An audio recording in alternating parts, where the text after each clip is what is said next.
ईश्वर में श्रद्धा नहीं होती, वह मनुष्य जीवन में कभी भी आनंद और सफलता को प्राप्त नहीं कर पाता है। ईश्वर ने हमें जो कुछ भी दिया है वही हमारे लिए पर्याप्त है और यही एक अटल सत्य भी है। संयम, सदाचार, स्नेह एवं सेवा, ये गुण सत्संग के बिना नहीं आते हैं। ईश्वर से किए गए प्रार्थना से इंसान की परिस्थिति या तकदीर बदले या ना बदले, पर उस प्रार्थना से इंसान के चरित्र में जरूर बदलाव आता है।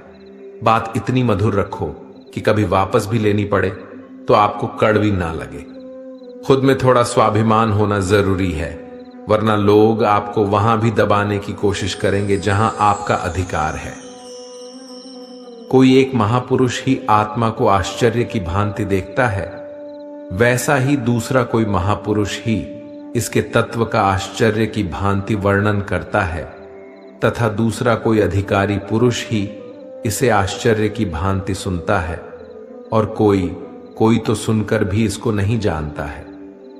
श्री भगवान कहते हैं, दुख सुख को समान समझने वाले जिस धीर पुरुष को यह इंद्रिय और विषयों के सहयोग व्याकुल नहीं करते, वह मोक्ष के योग्य होता है।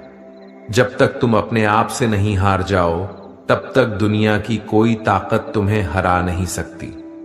कमजोर तुम नहीं, तुम्हारा वक्त है और वक्त सबका बदलता है। तुम बस अपना कर्म करते जाओ। जिसने कभी संकट नहीं देखा, उसे अपनी ताकत का कभी एहसास नहीं होगा। जो दूसरों की तकलीफों को समझते हैं, जिनमें दया है, जो दिल से अच्छे हैं, उन्हें दोबारा जन्म नहीं लेना पड़ता। किसी को कुछ देकर घमंड मत कर, क्या पता तू दे रहा है या पिछले जन्म का कर्ज चुका रहा है। घमंडी मनुष्य का वंश, वैभव और प्रतिष्ठा तीनों ही चले जाते हैं। विश्वास ना हो तो रावण, कौरव और कंस को देख लो। चुप रहने से बड़ा कोई जवाब नहीं और माफ कर देने से बड़ी कोई सजा नहीं। जिस मनुष्य के पास सब्र की ताकत है, उस मनुष्य की ताकत का कोई मुकाबला नहीं कर सकता। हमारी व्यर्थ की चिंता और मन का भय एक ऐसा रोग होता है जिससे हमारी आत्मीय शक्ति बिखर जाती है।